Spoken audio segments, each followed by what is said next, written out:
Right. అయితే పొద్దున్న నుంచి కూడా మనం చూస్తూ ఉన్నాము. అఘోరి అలాగే వర్షిని కూడా ఇద్దరు కూడా పెళ్లి చేసుకున్నట్టు మనం చూస్తూ ఉన్నాం. ఈ నేపథ్యంలోని అటు వర్షినికి సంబంధించి కావచ్చు, లేకపోతే ఇటు అఘోరికి సంబంధించి కూడా వాళ్ళ పేరెంట్స్ కావచ్చు, లేకపోతే శ్రీనివాస్ మోసం చేశాడని తన మొదటి పార్టీ కావచ్చు, ఇటు లీగల్గా ప్రొసీడ్ అవ్వడానికి ఇప్పటికే వాళ్ళైతే ఇటు రావడం జరిగింది. అండ్ మనతో పాటు లైవ్లో జాయిన్ అవ్వడానికి అఘోరి అండ్ వర్షిని కూడా వస్తూ ఉన్నారు. మరి వీటన్నిటికీ వాళ్ళ సమాధానాలు ఏంటి?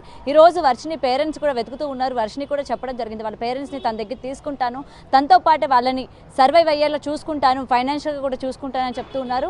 మరి వీళ్ళ పేరెంట్స్ అడిగిన క్వశ్చన్స్ కావచ్చు, లేకపోతే రాధ అడిగిన ప్రశ్నలు కావచ్చు, ప్రతి ఒక్కటి వాళ్ళ అఘోరి మాటల్లో తెలుసుకుందాం. రైట్, మనతో పాటు అయితే లైవ్లో జాయిన్ అవబోతున్నారు. రైట్ అఘోరి. హర మాదే ఓం నమ శివ అఘోరి కాళీ నమ గురుదత్తే నమ. నమస్కారం తల్లి. నమస్తే. నమస్తే అండి. నమస్తే. రైట్, అయితే నిన్నటి నుంచి మనం చూస్తూ ఉన్నాము, మీ పెళ్ళి అయిపోయిన తర్వాత అందరూ కూడా చూస్తూ ఉన్నారు అసలు ఏం జరుగుతుంది ఏంటి. సనాతన ధర్మాన్ని పాటించాల్సిన ఆవిడ ఈ రోజు ఈ విధంగా బిహేవ్ చేయడం అనేది కరెక్టేనా అని చెప్పి అటు సనాతన ధర్మం కావచ్చు, లేకపోతే హిందూ సంఘాలు కావచ్చు తీవ్రంగా ఆగ్రహిస్తున్నారు. ఏం చెప్తారు మీరు? అదే అమ్మా, నేనేమంటున్నా, సనాతన ధర్మాన్ని పాటిస్తూనే మేమిద్దరం ఇష్టపడ్డాం కాబట్టి మేము ఇష్టపూర్వకంగా పెళ్లి చేసుకున్నాం. దాంట్లో తప్పేమున్నది? ఒకరినొకరు ఇష్టపడే పెళ్లి చేసుకున్నాం కదా.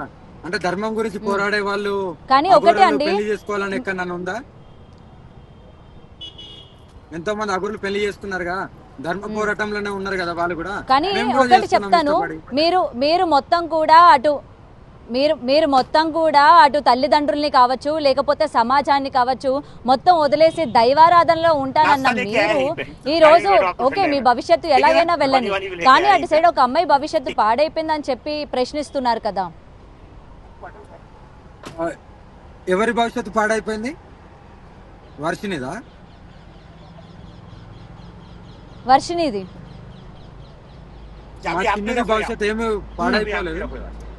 ఎప్పుడు హ్యాపీగా ఉన్నాం, మేమిద్దరం కలిసిమెలిసి హ్యాపీగా ఆనందంగా ఉన్నాం, ఒక కొత్త లైఫ్ లీడ్ చేస్తున్నాం. అది మీకు అలా చెడుగా చూసే వాళ్ళకు జీవితం నాశనమైందని అనుకుంటున్నారేమో, కానీ మేము ఆనందంగానే ఉన్నాం, హ్యాపీగా ఉన్నాం మేము.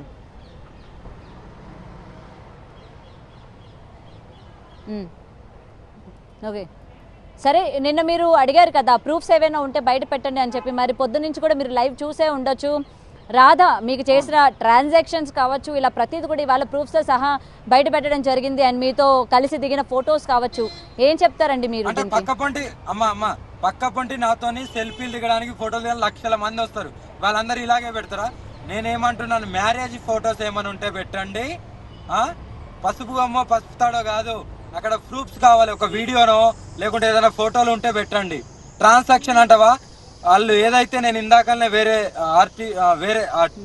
అందులో నేను కంక్లూజన్ ఇచ్చేసిన, అయితే నేను కాలభైరవుని విగ్రహానికి ఇచ్చానా, విగ్రహంతో పాటు వాళ్ళు సేవ చేస్తా గోవులను పెంచుకుంటాం, ఆటు పెంచుకుంటాం అంటే నేను అవి క్యాష్ ఇచ్చాను, ఆ క్యాషే నాకు రిటర్న్ కొట్టారు. వాళ్ళ దగ్గర కాలభైరవ విగ్రహం కూడా నేను ఇచ్చింది ఉంటది గుడి కడతాం అంటే మీరు గో సంరక్షణ కోసం ఆ డబ్బులు అన్నవి ట్రాన్సాక్షన్స్ చేశారా, లేకపోతే ఆశ్రమం కోసం అని చెప్పి, లేకపోతే మీ బండి డ్యామేజ్ అవ్వడం వాటి రిపేర్ల కోసం అని చెప్పి ఆమె చెప్తుంది డబ్బులు వేసానని? రిపేర్ల గురించి కాదు, ఇక్కడ రిపేర్ గురించి కాదు. రిపేర్ గురించి నా సొంత తల్లిదండ్రులు వేశారు. రిపేర్ గురించి అస్సలు కాదు ఇది. కానీ మీ తల్లిదండ్రుల పరిస్థితి సరిగా లేదు కదా, ఎందుకంటే లైవ్ లో మీరు చెప్పడం జరిగింది కదా. అదే అమ్మా, నేనేమంటున్నాను, ఇక్కడ వాళ్ళ దగ్గర కాలభైరవ విగ్రహం ఉంటది, ఆ విగ్రహం నేను ఇచ్చిందే, వాళ్ళ మామయ్య దగ్గర ఉంటది, ఆ విగ్రహం కేసిన డబ్బులు అవన్నీ. ఓకేనా? కొన్ని విగ్రహాలు ఇచ్చాను, ఆ విగ్రహాలకు ఇచ్చిన డబ్బులు వాళ్ళ గుడి విగ్రహానికి ఎందుకని కాదు విగ్రహానికి ఎందుకు డబ్బులు ఇచ్చారు? విగ్రహానికి ఎందుకు డబ్బులు ఇచ్చారు? మీరేం చెప్పి విగ్రహం ఇచ్చారు అమ్మాయికి? ఎవరు? వాళ్ళు గుడి కట్టుకొని గోవులను తెచ్చుకొని ఒక ఆశ్రమం లాంటివి మీ పేరు మీద కట్టుకుంటామన్నారు. నేను ఆశ్రమాలలో ఉండము, ఆశ్రమంతో నాకు సంబంధం లేదు. నేను ఎక్కడ కూర్చునేదాన్ని, నాకు దేశ సంచారం చేస్తూనే నా వంతుగా నేను ఎక్కడెక్కడో ఉంటాను కాబట్టి ఒక చోట కూర్చోను అన్నాను.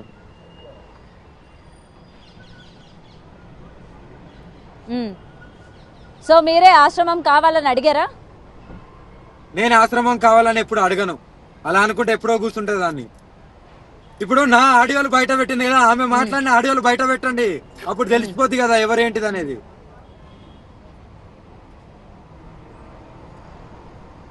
అది కూడా మేము అడిగాము. మొత్తం కూడా తను లీగల్గా ప్రొసీడ్ అవుతాను, నేను అన్ని ఆడియోలు వీడియోలు అండ్ మీరు తను కలిసి చేసుకున్న చాట్లు అన్నీ కూడా లీగల్గా ప్రొసీడ్ అవుతున్నాను అని చెప్పడం జరిగింది. మరి ప్రొసీడ్ అవ్వమనండి, కానీ ప్రూఫ్స్ అనేది కావాలి. ఆమెకు పెళ్లి చేసుకున్నా అన్నది కదా, ఎలా చేసుకున్నా ఎప్పుడు చేసుకున్నా అనేది కావాలి. ట్రాన్సాక్షన్ అంటే దానికి నేను సమాధానం ఇస్తాను నేను కూడా. అది ఎందుకంటే ఇవాళ ట్రాన్సాక్షన్స్ కి ప్రతిదీ మీరు చెప్పాలి. ఎందుకంటే 3.5 లక్షల పైగా ఆమె మీకు డబ్బులు పంపించినట్టు ప్రూఫ్ చూపిస్తుంది. ఆమె అంత డబ్బులు తీసుకోవాల్సిన అవసరం మీకేంటి? ఆ డబ్బులు తీసుకొని మీరు ఏం చేశారు? చెప్పదా మరి, నేను క్యాష్ ఇచ్చిన చెప్పదా? నేను రిటర్న్ క్యాష్ ఇచ్చిన చెప్పాలి కదా. క్యాష్ ఇచ్చారు? నేను 2 lakhs కి ఏవో క్యాష్ ఇచ్చాను. 2 lakhs 2.5 lakhs దాకా నేను క్యాష్ ఇచ్చాను. మరి ఇంకొకటి కూడా చెప్తుందా? అండ్ తన పర్సనల్ లైఫ్ లోని మీరు ఇన్వాల్వ్ అయ్యారు అని చెప్తుంది కదా, మరి తన పర్సనల్ లైఫ్ లో ఇన్వాల్వ్ అవ్వాల్సిన అవసరం ఏంటి? తన భర్త గురించి మీరు చెప్పడం జరిగింది. అంటే పర్సనల్ లైఫ్ అంటే ఆమె చెప్పుకున్నా నేను చెప్పానా, లేకుంటే అవి నాకు తెలుస్తాయా?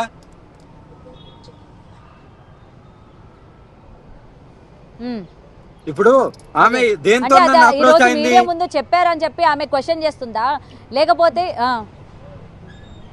ఇప్పుడు ఒకరు అప్రోచ్ ఒకరిని అవ్వాలంటే వాళ్ళ కష్టం చెప్పుకోనే కదా, నాకు ఇలా జరిగింది ఇలా ఇలా, అదే కదా ఆమె చెప్పుకుంది, అదే కదా నేను నార్మల్ గా నేను ఎవరికి చెప్పలేక. మీడియా ఏదైతే అడిగిందో ఎలా పరిచయం అంటే అలా చెప్తున్నాను కదా.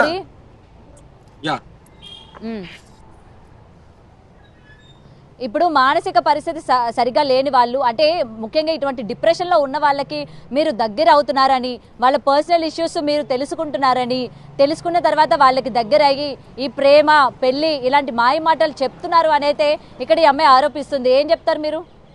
అలా అలా ఏమి కాదు, అలా ఏమి అస్సలే కాదు.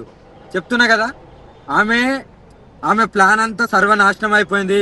నా పేరు మీద ఆశ్రమం కట్టుకొని, ఆమె అడ్వకేట్ కదా, అది ప్రజలకు తెలిసే ఉంటది ఎలా ఉంటది ఏంటనేది. ఇప్పుడు ఆమెను పెళ్లి చేసుకున్నానేమో. మీరిద్దరు కలిసి ఆశ్రమం కట్టుకొని ఆశ్రమంలోని మీరిద్దరు నడపాలనుకుంటుందా ఆమె? అదే ప్లాన్ కదా, ఇంకే ప్లాన్ ఉంటది. ఇప్పుడు సరే, ఇప్పుడు మా చిన్ను నేను పెళ్లి చేసుకున్నాను, ఈ విషయము యావత్ దేశానికి మొత్తానికి తెలుసు, 2 తెలుగు రాష్ట్రాలకు. ఆ నెల ముందే తెలిసినప్పుడు అప్పుడే మీడియా ముందుకు రావచ్చు కదా. ఇప్పుడు ఎందుకు వచ్చింది? అప్పుడే రావచ్చు కదా. ఈ విషయం తెలీదు. మీరిద్దరు కూడా లైవ్ లోని ఇక్కడ మీరు ఖచ్చితంగా ఒప్పుకోవాలి అఘోరి, ఇక్కడ మీరు ఖచ్చితంగా ఒప్పుకోవాలి. ఎందుకంటే తల్లి బిడ్డ సంబంధం అని చెప్పిన తర్వాత ఆ అమ్మాయి మీ ఇద్దరికి సంబంధించి ఎటువంటి రిలేషన్ ఉండదని చెప్పి తను సైలెంట్ గా ఊరుకున్నాను అని చెప్తోంది ఆమె. అలా ఏముండదు, అలా ఏముండదు. కాదు, నేను చెప్తున్నాను. ఓకే, లైవ్ లోనే చెప్పాము తల్లిదండ్రుల సంబంధం. తర్వాత ఆ ఇంటర్వ్యూ ఇచ్చిన తర్వాత ఆమెకి ఫోన్ చేసి పెళ్లి చేసుకుంటున్నాం మేము ఇలా పెళ్లి చేసుకున్నాము అని నెల రోజుల ముందే తెలుసు ఆమెకి. నా పక్కన ఉంటే కదా ఫోన్ మాట్లాడింది ఈమె.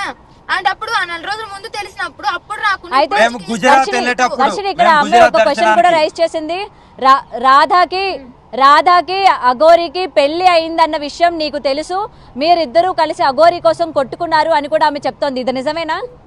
నాకు తెలియదు, అసలు నాకు తెలియదు. ఇవన్నీ చాలా పెద్ద అబద్ధాలు ఆడు కొద్దిగా మానేస్తే బాగుంటది. కొట్టుకోవడం ఆమె చూసిందా? నువ్వున్నా రాధిక అనే ఆమె కొట్టుకున్నారంట నా గురించి. అసలు పెళ్ళయింది ఇలాగా ఈ విషయం అని చెప్పి నాకు తెలియదు. నిన్న వచ్చి మీడియా ముందు చెప్పేంత వరకు.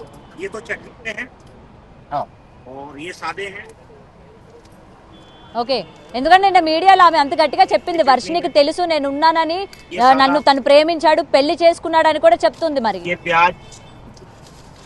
తెలిస్తే నేనెందుకు వచ్చి స్వయంగా మీడియా ముందు చెప్తాను? స్వయంగా మీడియా ముందుకు వచ్చి అసలు ఆ విషయం నాకు తెలియదు. ఆమె నేను ఫేస్ టు ఫేస్ కలిసిందే లేదు, ఆమెతో మాట్లాడిందే లేదు. అంటే అప్పుడు ఎలా గొడవ పడతాం మేము?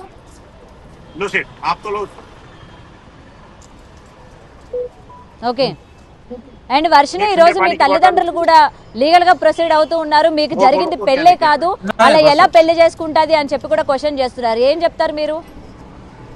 నా ఇష్టపూర్వకంగా మీరంటే వాళ్ళంటే సరిపోదు. మేము ఇష్టపడ్డాము, మేము ఇలాగే బతకాలనుకుంటున్నాము. నాకు అబ్బాయిని పెళ్లి. Hello okay okay hello hello వినిపించింది అక్క. ఇప్పుడు మా పేరెంట్స్ ప్రొసీడ్ అవుతున్నారు అంటే వినిపిస్తుంది వర్షిని, మాట్లాడండి. ఇప్పుడు నాకు అబ్బాయిని పెళ్లి చేసుకోవడం ఇష్టం లేదు. నేను అఘోరిని ప్రేమించాను, మా మనసులు కలిసి నేను ఇష్టపూర్వకంగా పెళ్లి చేసుకున్నాను. దానికి వాళ్ళు వద్దు అంటే నేను ఎలాగ అడ్డు చెప్పడానికి వాళ్ళకి ఏముంది అని చెప్తున్నాను.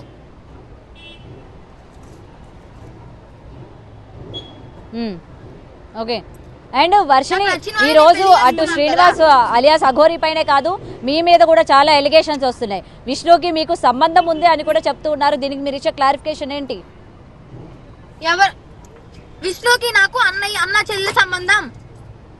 ఇంకొకసారి ఆ మాట అనే వాళ్ళ నేను సహించను. అంటే ఒక అమ్మాయి అబ్బాయి కలిసి ఉంటే ఆ సంబంధం పెట్టేసుకుంటారా మీరు? ఓకే. అనే వాళ్ళకైనా బుద్ధి ఉండాలి. ఇది మేము అడుగుతున్న ప్రశ్న కాదమ్మా, ఇది మేము అడుగుతున్న ప్రశ్న కాదు, ఇవాళ మాట్లాడుతున్న వాళ్ళ ప్రశ్న, అడుగుతున్న వాళ్ళ ప్రశ్న. ఇప్పుడు విష్ణు కూడా తిరగబడ్డానికి, నువ్వు కూడా తిరగబడ్డానికి రీజన్స్ ఇవే అన్నట్టు కొంతమంది మాట్లాడుతూ ఉన్నారు. దానికి సంబంధించి క్లారిఫికేషన్ అడగడం జరిగింది. చూసే వాళ్ళకి ఈ క్వశ్చన్ రైజ్ చేసిన వాళ్ళకి నేను ఆన్సర్ చెప్తున్నాను. మీకు కాదమ్మా, ఎవరైతే ఆ క్వశ్చన్ రైజ్ చేస్తున్నారో వాళ్ళకి చెప్తుంది, మీకు కాదు తల్లి.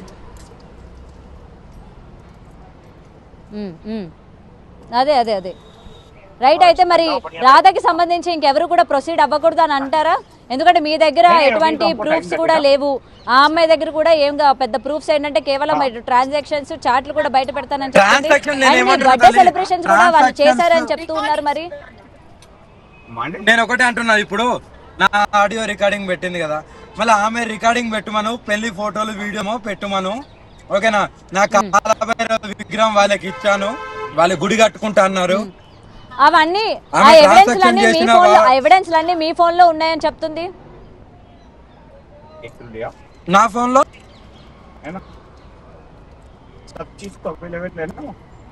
మీ ఫోన్ లో తీసారని చెప్తున్నారు. మీది ఐఫోన్, క్లారిటీగా వస్తుంది, నా ఫోన్ లో తీస్తాను అని చెప్పి ఆ పెళ్లి ఫోటోలు మీరే తీసారని చెప్తున్నారు.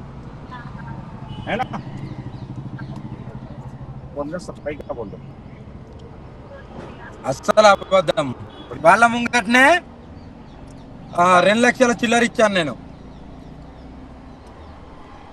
అంటే మీరు వాళ్ళ మామగారికి ఇచ్చారా? ఇప్పుడు ప్రెసెంట్ ఎవరైతే కనిపిస్తూ ఉన్నారో వాళ్ళ మామగారికి ఈమెకే ఇచ్చాను, ఈమెకే వాళ్ళ మామ ముంగట ఇచ్చాను, ఈమెకే ఆ రాధికకే వీళ్ళ మామ ముంగట ఇచ్చాను. హ్యాండ్ క్యాష్ ఇచ్చాను.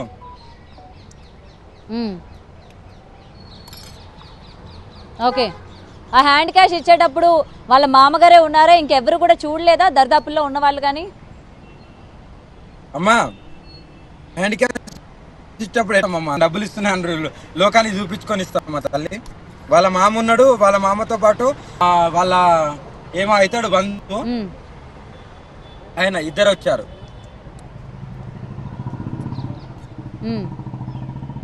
అది ఓకే. ఆమె ఇచ్చిన క్యాష్ ఆమెకే నేను క్యాష్ రూపంలో ఇచ్చాను. గతంలో చెప్పడం జరిగింది, మీ పేరెంట్స్ ని పిలిపించుకుంటాను, మీ పేరెంట్స్ తో కలిసి ఉంటాను, శ్రీనివాస్ అలియాస్ అఘోరిని నేను మా ఇంటికి తీసుకెళ్తాను, అంగీకరిస్తారని చెప్తూ ఉన్నారు. ఇవాళ మీ నాన్నగారు అసలు ఎవరు అడుగు పెట్టేది, ఎవరు అల్లుడు, ఎవరికి అల్లుడు, వస్తే కాళ్ళు ఇరగొడతా అని చెప్పి ఆయన చాలా సివియర్ గా రియాక్ట్ అవ్వడం కూడా జరుగుతుంది. ఏమంటారు మరి దీనికి?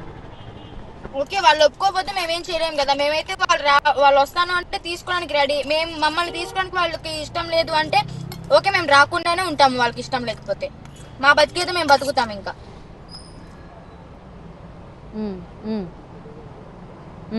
వర్షిని, నీకు మానసికంగా మైండ్ సరిగ్గా లేదని చెప్పి నీకు ట్రీట్మెంట్ జరుగుతున్నట్టు కూడా ఇవాళ ప్రూఫ్స్ చూపిస్తూ ఉన్నారు. నిజమేనా? నీకు ట్రీట్మెంట్ జరిగిందా? మానస హాస్పిటల్కి నువ్వు వెళ్ళావా? వెళ్ళాను, కానీ నాకు ఎటువంటి ఏమంటారు ట్రీట్మెంట్ జరగలేదు, ఎలాంటి చెకప్స్ జరగలేదు. వెళ్ళాను అండ్ 2-3 క్వశ్చన్లు, నా పేరు ఏం చదువుతున్నా అని చెప్పి అడిగారు, మందులు రాసి నా చేతిలో పెట్టారు. అది ఒక చెకప్. చెకప్ చేసినప్పుడు సర్టిఫికేట్స్ ఇస్తారు అంటే కదా. ఎటువంటి చెకప్ చేయకుండా అసలు నీ అంటే మానసిక చూపించమని పరిస్థితి ఎలా ఉంది కనుక్కోకుండా ప్రిస్క్రిప్షన్ రాసి టాబ్లెట్లు ఇచ్చారా? అవును అవును, ముమ్మాటికి నిజం ఇది. ఎందుకంటే చెకప్ చేస్తే చెకప్ ఉంటాయి కదా, స్కానర్లు స్కానింగ్ చేసిన అన్ని ఉంటాయి కదా. సర్టిఫికేట్స్ అన్ని ఉమ్.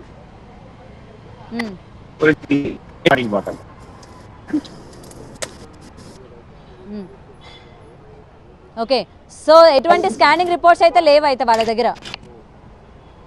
నేనైతే ఒకటే చెప్పను, రాధిక ఏదైతే ఎలిగేషన్ చేసిందో ముమ్మాటికి అదంతా అబద్ధం, అబద్ధం. కానీ ట్రాన్సాక్షన్స్ ఆమె నాకు పంపించింది. తర్వాత నేను కాలాభైరవుడు విగ్రహం ఇచ్చాను, పాటు 2,50,000 క్యాష్ కూడా ఇచ్చాను వాళ్ళ మామనే. అది జరిగింది అంతవరకే. కానీ పెళ్లి అయిపోయింది, తాళి కట్టిండు, ఇదంతా అబద్ధం. ఫస్ట్ భార్య అని ఎగురుతుంది కదా, సరే, ఎలా ఎగురుతుందో మీకు ఆమెకే అసలు తెలియాలి. డబ్బులు ఇంకా ఎలా అలా ఎగరొద్దు వస్తున్నాయి? అని చెప్పండి. కాదు జనాలందరికీ ఉన్న మెయిన్ చాలా పెద్ద క్వశ్చన్ అనుకోవచ్చు, మీకు డబ్బులు ఏ విధంగా వస్తున్నాయి? ఇటు వర్షినికి మీరు చదివిస్తారు, ఇటు ఈ అమ్మాయికి 2 లక్షల వరకు క్యాష్ ఇచ్చానని చెప్తున్నారు. అసలు మీకు డబ్బులు ఎలా వస్తున్నాయండి? నాకు భక్తులు ఇస్తారమ్మా, నన్ను నమ్ముకున్న భక్తులు ఇస్తారు. భక్తులు ఎంతవరకు ఇస్తారు? వేలల్లో ఇస్తున్నారా మీకు? అంటే ఇప్పుడు డొనేషన్ పరంగా ఇస్తున్నారా? ఇప్పుడు గుడికి వెళ్తావమ్మా, కాదమ్మా, గుడికి వెళ్తారు, గుళ్ళో నువ్వు ఇంతే కదా, వాళ్ళ ఇష్టము, వాళ్ళు ఎంత అన్నయ్యచ్చు. ఇప్పుడు ఒక పండితుని దగ్గరికి లేకుంటే ఒక పీఠాధిపతి దగ్గరికి పోయినప్పుడు నువ్వు ఏదైతే ఉంటుందో నీకు ఇష్టపూర్వక నువ్వు ఎంత అన్నయ్యచ్చు.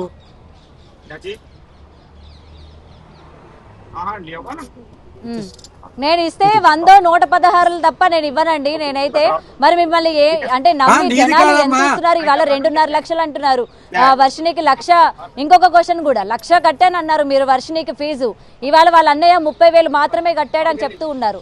దానికి సంబంధించిన రిసిప్ట్ కూడా ఇంట్లో ఉందని చెప్తున్నాడు. కాలేజ్ ఫీజు మీరు 40,000 తిన్నడా? 40,000 సాక్ష్యం మేమే కదా, అడగండి ఆ విషయం. ఎవరైతే 40,000 విష్ణు ఎక్సెప్షన్ అని అవి చూడండి.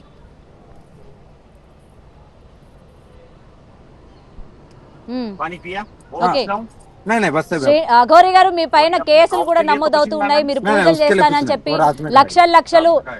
లక్షలు మీరు తీసుకున్నారని చెప్పి కూడా వాళ్ళు మీ పైన కేసులు కూడా నమోదయ్యాయి. మరి దీనికి మీరు ఏం క్లారిఫికేషన్ ఇస్తారు? నిజంగా మీరు పూజలకి సంబంధించి డబ్బులు ఏమైనా తీసుకున్నారా? ఏ కేసు అమ్మా? ఆ కేసు ఎక్కడిది చెప్తే నేను దానికి స్పందిస్తాను.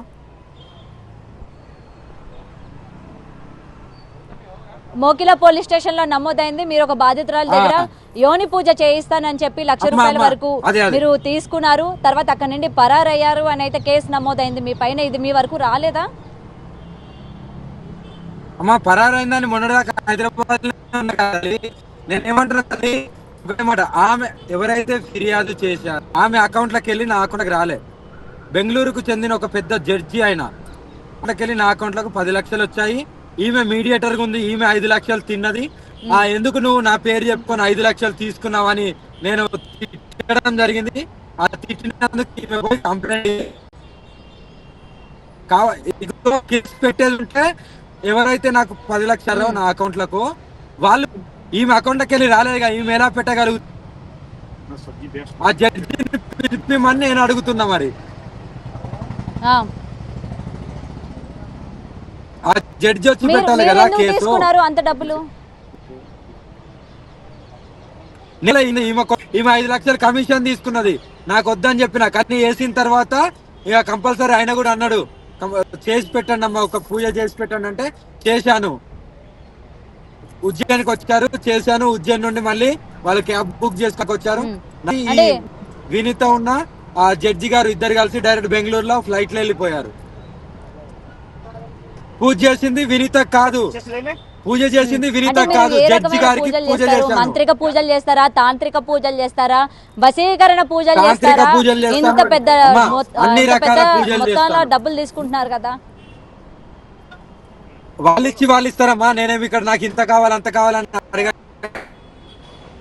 ఇంకా ఎవరు నన్ను నిరూపించండి. మరి వాళ్ళు వేసింది కదా, జడ్జి గారు ఈమె ఎలా కేసు పెట్టింది నేను అడుగుతున్నా కదా. నువ్వు ఎలా వేసింది జడ్జి గారు కదా. ఆ జడ్జి గారు వచ్చి చెప్పాలి కదా మరి జడ్జి గారు వేయాలి. ఉమ్. నీ అకౌంట్ లోకి వెళ్ళి రాలే, నువ్వు నాకు ఇయ్యలేదు కదా. నువ్వే జడ్జి గారికి నా పేరు చెప్పుకొని ఒక 5 లక్షలు తీసుకున్నావు. ఎందుకంటే నీకు 1,50,000 దాకా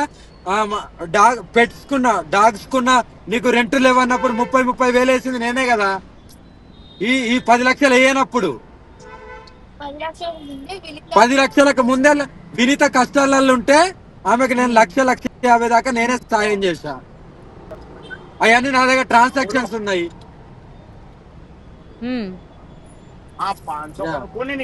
ఓకే, వాటికి సంబంధించిన అన్ని ట్రాన్సాక్షన్స్ మీ దగ్గర ఉన్నాయా? 100% ఉన్నాయమ్మా. ట్రాన్సాక్షన్స్ కాబట్టి 100% ఉన్నాయి నా దగ్గర.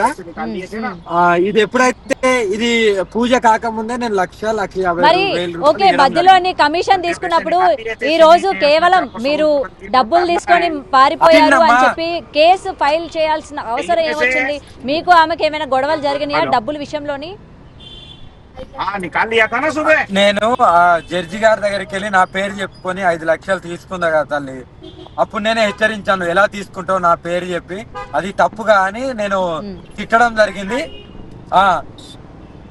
అలా తిట్టడం జరిగింది. దాని మీదకెళ్ళి బేస్ చేసుకొని కేసు వేసింది.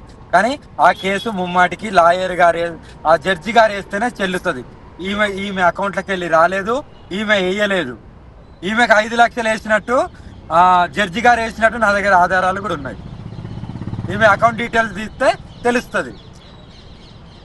ఓకే, మరి మీరు ఆధారాలు అన్నవి ఎప్పుడు బయట పెడతారు ఏంటి అసలు? నేను కంపల్సరీ నేను తల్లి నిరూపిస్తున్నాను. ఇప్పుడు నేను కొన్ని జ్యోతిర్లింగాల దగ్గరికి వెళ్తున్నాను కాబట్టి ఇది అయిపోయిన తర్వాత నేను దేనికైనా కూడా ఈ మధ్య కాలంలో అన్నిటికీ సమాధానం వస్తే అన్నినే క్లియర్ చేస్తాను నేను అందరికి, ఎవ్రీథింగ్. ఇప్పుడు ఈ రాధికది పెళ్లి దాంట్లో ఆమెనే ఏదైతే ప్రూఫ్లు ఉన్నాయో ఆ ప్రూఫ్లు పెట్టాల్సి వస్తుంది. నేను ఇచ్చిన డబ్బులకు కూడా మీరు జవాబు ఇవ్వాలి. నేను హ్యాండ్ క్యాష్ ఇచ్చాను కదా, వాటికి జవాబు ఇవ్వాలి. మీకు కాలభైరవ విగ్రహం ఇచ్చాను, ఎందుకు ఊరికే ఇయ్యలేగా, మీరు చేపిమన్నారు చేపించాను. ఇవన్నీ ఉన్నాయి కదా తల్లి. అంటే ఏంటి, ఆ కాళీమాత విగ్రహానికి ఏమైనా మంత్రాలతోని పూజ చేసి ఇందులోని నేను ఉంటాను నన్ను చూసుకో అని చెప్పి మీరు ప్రేమగా ఆమెకి ఇచ్చేసి దూరం అయ్యారు అని అయితే చెప్తూ ఉన్నారు. నిజమేనా? గుడి కట్టించుకుంటున్నారమ్మా. కాలభైరవ విగ్రహాన్ని గుడి కట్టించుకుంటా అన్నారు. అందులోనే నన్ను చూసుకోమని నేనేలా అంటాను? కాలభైరవ విగ్రహం ఇచ్చి వాళ్ళు గుడి కట్టించుకుంటారు. చేపియండి చెప్పేటోళ్ళు అందరూ చెప్తారు తల్లి. కాదు, కాలభైరవంలో నన్ను చూసుకునే అంత నేను అంటానా అమ్మా? భగవంతుల్లో నన్ను ఎలా చూసుకోమంటాను?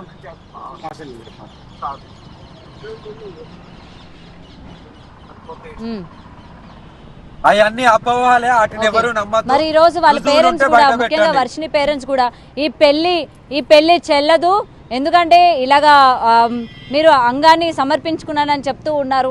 మరి మీరు ఒక ఆడపిల్ల ఇట్లా మీరిద్దరూ పెళ్లి చేసుకోవడం అనేది ఇది చట్టపరంగా కాదు కదా, అసలు ఎవరు కూడా స్వీకరించరు దీన్ని. ఎలా రైట్స్ అంటారు అసలు? ఈ విధంగా పెళ్లి చేసుకోవడం ఎలా రైట్స్ అంటారు?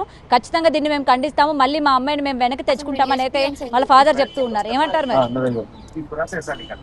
అసలు దానికైతే నేను చెప్తాను, అసలు మేము లెస్బియన్స్ అండి, అమ్మాయి కూడా కాదు, మీరు లెస్బియన్స్. ఓకేనా? అందుకే ఏం చెప్పాలి, ఎవరికి ఏం చెప్పినా నమ్మట్లేదు కదా. అనుకోండి, ఇంకా మీరు అన్ని అనుకోండి, ఎన్ని నిందలైనా భరిస్తున్నాం కదా. పెళ్లి చేసుకోవడం ఇష్టం లేదు నాకు, అందుకే ఏమని చేసుకున్నాను. ఓకేనా? ఇక ఇప్పుడు మాట్లాడండి. ఇక ఇప్పుడు దీన్ని కూడా అంటే మీకు మీరుగా ఇంకా సమాజం ఒప్పుకోవట్లేదు కాబట్టి మేము ఇంకా లెస్బియన్స్ అని చెప్పి మీకు మీరుగా బయటకు చెప్తున్నారా? ఇంకేం చెయ్యము, ఇంత నిరూపించడం కానీ మేము ప్రేమించుకొని పెళ్లి చేసుకోవడం తప్ప. సరే, ఇప్పుడు ఏదైతే మా చిన్ను అన్నదో అదే అనుకోండి. ఇంకా ఇప్పుడు ఇది కూడా చెప్తున్నాం కదా. సరే, మేము అలాగే ఎవరు నమ్మినా నమ్మకపోయినా మేము ఇలాగే ఉంటాం. మేము బతుకుతాం, మా బతుకులు మేము బతుకుతాం. మా జీవితాల మధ్యలో రాకండి. కానీ ఈరోజు సరే మీరు లెస్బియన్స్ అన్నారు కదా, కానీ ఈరోజు ఒక అమ్మాయి పెళ్లి చేసుకున్నా సరే చట్టరీత్యా నేరం, అది చట్టంగా కూడా దాన్ని స్వీకరించరు. మరి దీనికి ఏం చెప్తారు? మరి ఈ విధంగా కూడా మిమ్మల్ని తీసుకొచ్చే ప్రయత్నం చేస్తారు కదా వర్షిని. పెళ్లి చేసుకోవడం తప్పే కానీ సహజీవనంగా ఉండొచ్చు. అయితే మేము పెళ్లి చేసుకోవడం తప్పు అంటే అయితే ఇక్కడ నుంచి సహజీవనంగా ఉంటాంలేండి. సహజీవనంతో పాటు మేము ఒక పెళ్లి అనేది యాడ్ చేసుకున్నాం. ఏదో మా ముచ్చట ప్రకారం మాకు కోరికలు ఉంటాయి కదా, అందుకే పెళ్లి చేసుకున్నాం.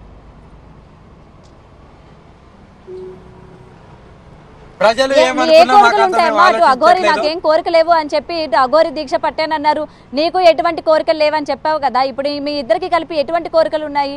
అంటే ఎవరికి ఉపయోగపడే కోరికలు ఉన్నాయి మీకు? మా పర్సనల్ పర్సనల్ కదా, పెళ్లి చేసుకున్నాక అంటే పర్సనల్ విషయాలు చెప్పం కదా. ఇప్పుడు పర్సనల్ విషయాలు కూడా మీడియా ముందుకు, ప్రజల ముందుకు పెట్టలేము. మీ ఇద్దరు పెళ్లిని అటు హిందూ సంఘాల వాళ్ళు కూడా ఖండిస్తూ ఉన్నారు. అండ్ మీరు ఒక మాట కూడా చెప్పడం జరిగింది, పార్వతీ పరమేశ్వరుల లాగా మేము పిల్లల్ని కంటాము అని చెప్పారు. ఇది ఎంతవరకు కరెక్ట్ అంటారు? ఇది హిందూ సంఘాలకి సంబంధించి మీరు చేస్తున్న ఈ తీవ్రమైన ఆరోపణలు మీరు ఎలా సమర్థించుకుంటారు? ఎవరు ఎన్ని ఆరోపణలు చేసినా మేము ఉండేది మేము ఉన్నాం, మా తీరులో మేము ఉన్నాం, అన్నిటికీ మేము తెగించే ఉన్నాము. పిల్లల్ని కంటాము, దత్తత తీసుకుని పెంచుకుంటాము. ప్రజలందరికీ మా ఇద్దరిదే భారం అయితే లోకాన్ని కూడా వదిలేసి వెళ్ళడానికి సిద్ధంగా ఉన్నాము. ఇప్పుడు మాదే ఇబ్బంది అయితే చెప్పండి, చచ్చిపోతాం. ఇంకా మీరు లోకాన్ని వదిలి వెళ్లాల్సిన అవసరం ఏముంది? ఈ రోజు ఏంటంటే ఇవాళ ఇన్ని ఆరోపణలు ఎదుర్కోవడానికి కారణం అఘోరి, ముఖ్యంగా మీరే. మొదటి నుంచి మీరు ఏది చెప్పుకొని వచ్చారు, మీరు ఈ రోజు ఎందుకు ఇలాంటి రాంగ్ రూట్ లకు వెళ్లాల్సి వచ్చింది? అందుకనే మిమ్మల్ని సమాజం నమ్మింది కాబట్టి, ఇలాంటి ప్రశ్నలు వేస్తోంది కాబట్టి మీరు ఖచ్చితంగా జవాబు ఇచ్చుకోవాలి. నేనంటుంది ఒకటే, మేము మేజర్స్, మా ఇష్ట ప్రకారం మేము పెళ్లి చేసుకున్నాం, లేదా సహజీవనంగా ఉంటున్నాము. ఇబ్బంది అయితే చెప్పండి, అందరికి చూడటానికి నచ్చలేదు. కల్లా వీడియో పెట్టి మేమే భస్మం అయిపోతాం, ఓకేనా? అప్పుడు ప్రజలందరూ ఎవరైతే అందరు అంటున్నారో అందరూ బాగుండండి, మీరే ఒక 2 ప్రాణాలు పోవడానికి మీరే కారణం. మమ్మల్ని విడదీయాలి అని మాత్రం అనుకోకండి. మమ్మల్ని విడదీస్తే మాత్రం మేము చచ్చిపోవడం 2 ప్రాణాలు తీసిన వాళ్ళే అవుతారు. ఇలా చేసుకోకపోతే ఓకేనా, శివ విష్ణు బ్రహ్మనే కాదు, శ్రీ వర్షినే కాదు, చెప్తున్నాను కదా, ఎంతకైనా తెగించున్నాం. మా జీవితాల మధ్యలో రాకండి, మేము హ్యాపీగా బతుకుతున్నాం, ఓకేనా? ఇంతకంటే ఎక్కువ చెప్పలేం. హర హర మహాదేవ్. ఇప్పుడు ఇంత కఠినమైన నిర్ణయం తీసుకోవాల్సిన అవసరం లేదు. ఎందుకంటే ఇవాళ మీ పైన చాలా వరకు ఆరోపణలు వస్తున్నాయి కాబట్టి దాన్ని మీరు సమర్థించుకోవాలి. మీ దగ్గర ప్రూఫ్స్ ఏమైనా ఉంటే మీరు బయట పెట్టాలి. ఎందుకంటే చాలా మంది జనాలు మీరు దేవతాన్ని నమ్ముతున్నారు కదా. మన బిగ్ టీవీలో నా ట్రాన్సాక్షన్ నేను అక్కడ ఎవరైతే మోకిలలో కంప్లైంట్ చేశారో వాళ్ళకు పెడుతున్నాను. అక్కడ ఆమెకు ఈమె ట్రాన్సాక్ట్ చేసిన వీళ్ళకు పెడుతున్నాను. ఈమెకైతే ఎవరైతే రాధిక ఉందో ఆమెకు హ్యాండ్ క్యాష్ ఇచ్చాను 2 lakhs. నేను కంపల్సరీ చెప్తున్నా కదా, నేను ఈ ట్రాన్సాక్షన్ బయట పెడుతున్నాను. కానీ ఎన్ని నిందలమ్మా, ఒకదాని వెనుకొకటి. ఇంకోసారి రాధికకి చెప్తున్నా, పెళ్లి అని ముందుకు రాకు.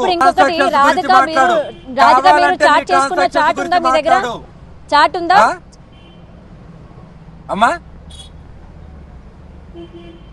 ఏంటమ్మా చాటింగ్ ఉందా? రాధికాది మీది, మీరిద్దరు చాట్ చేసుకున్నవి, చాటింగ్ ఏమైనా ఉందా మీ ఇద్దరికి? ఆమె దగ్గర ఉంటది అమ్మా ట్రాన్స్ఫర్, నా దగ్గర ఆమె దగ్గర చాటింగ్ ఉంటది కదా, మరి ఆమె బయట పెట్టాలి. ఆమె మాట్లాడిన ఆడియో కాల్స్ ఆమె చేసిన అంటే మీ దగ్గర కూడా ఉంటది కదా. ఇప్పుడు మీరు వాయిస్ మెసేజ్లు పంపించారంటే డెఫినెట్ గా ఆమె కూడా ఏదో ఒక చాటింగ్ మీకు పంపించే ఉంటది కాబట్టి ఆ స్క్రీన్ షాట్స్ మీ దగ్గర ఏమైనా ఉన్నాయి? ఎందుకంటే మీరు అన్నారు ఆ అమ్మాయి నన్ను బలవంత పెట్టింది, నన్ను పెళ్లి చేసుకో అని చెప్పి విషయం పట్టుకొని వచ్చిందని మీరు చెప్పారు కాబట్టి అవి మీకు లిఖితపూర్వకంగా చాటింగ్ రూపంగా ఏమైనా చేసి పంపించిందా, లేకపోతే ఏంటి అన్నది ఆ చాట్ కూడా మీరు ఇవాళ బయట పెడతారే కదా, తెలుస్తుంది ఎవరు నిజం ఎవరు అబద్ధం అన్నది. అదే అమ్మా, నేను ఒకటే, నాకు రికార్డింగ్లు పెట్టుకోవడము, చాటింగ్ లో స్క్రీన్ షాట్ తీసి పెట్టుకోవడం ఇలాంటి అలవాట్లు నాకు లేవు తల్లి.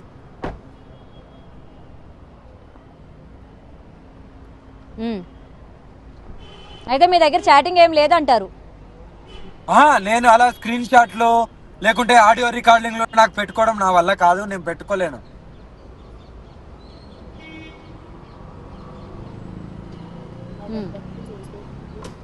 అందుకే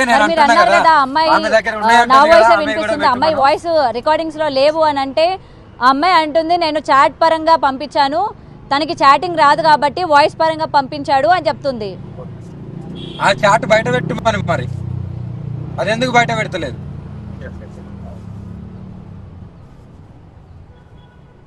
అవి లీగల్ ఈ పక్క పొంటి నిలబడి ఉన్న ఫోటో పెడుతున్నారు కదా పెళ్లి అయినట్టుగా, నాతోని వందల మంది వేల మంది మగవాళ్ళు ఆడవాళ్ళు దిగుతారు, వాళ్ళందరినీ పెళ్లి చేసుకున్నట్టేనా?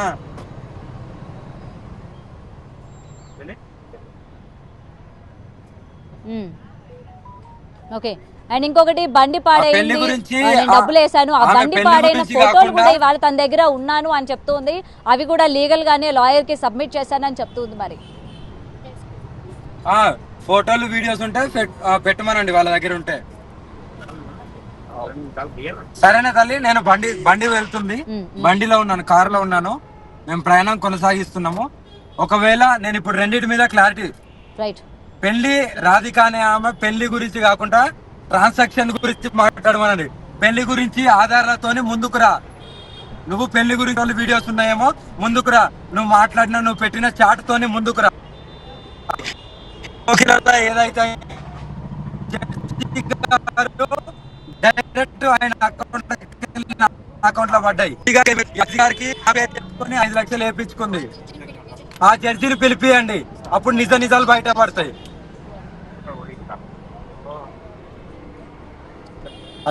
హర హర మహాదేవ్ తల్లి.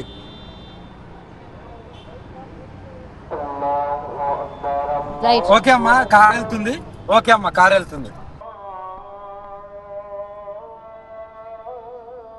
రైట్, ఇదైతే ప్రెసెంట్ అఘోరి వర్షన్ కూడా మనం విన్నాము. ఇటు రాధిక కూడా పొద్దున్న నుంచి అటు బండి బాజేసినప్పుడు కూడా, అలాగే కొన్ని ట్రాన్సాక్షన్స్ ఏవైతే చేశానో ఆ ప్రూఫ్స్ అన్ని కూడా మీడియా పరంగా బిగ్ టీవీతో ఎక్స్క్లూజివ్గా చూపించడం జరిగింది. అండ్ ఇటు అఘోరికి కూడా మనం అడిగిన ప్రశ్నలకి తను కూడా రుజువులతోనే బయటకు వస్తానని చెప్పడం జరిగింది. మరి వీళ్ళిద్దరిలో ఎవరు నిజం చెప్తున్నారు, ఎవరు అబద్ధం చెప్తున్నారు అనే దానిపైన కూడా ఇంకా క్లారిటీ రావాల్సి ఉంది. ప్రెసెంట్ వర్షిని యొక్క పేరెంట్స్ కూడా అటు మంగళగిరిలో కేసు అయితే ఫైల్ చేశారు. సో డెఫినెట్గా ఆ కేసుకి తను అటెండ్ అవ్వాలి, నిజాలు ఏంటన్నవి చెప్పాలి అని చెప్తూ ఉన్నారు. మరి ఇటు వర్షిని పేరెంట్స్ వాళ్ళ వర్షన్లో వాళ్ళైతే మొత్తం కూడా బయటికి చెప్పే ప్రయత్నం చేస్తున్నారు. ఇక్కడ రాధిక కూడా ఏదైతే లీగల్గా ప్రొసీడ్ అవుతూ ఉన్నారని చెప్పారో ప్రతి ఆడియోలు, వీడియోలు, అలాగే చాట్లు ఏవైతే ఉన్నాయో అన్నీ కూడా తను లీగల్గా ప్రొసీడ్ అయ్యి త్వరలో మీడియా ముందుకి వస్తాను, దీని అంతటికీ కూడా చెక్ పెడతాను. అండ్ కేవలం ఇటు రాధా వర్షినే కాకుండా ఇంకెంతమంది ఆడవాళ్ళు ఉన్నారు, ఇంకెంతమంది ఆడవాళ్ళు బలైపోయారు, వాళ్ళన్ని ప్రూఫ్స్ కూడా నేను తీసుకొస్తాను అని చెప్పి మీడియా ముఖంగా చెప్పడం జరిగింది.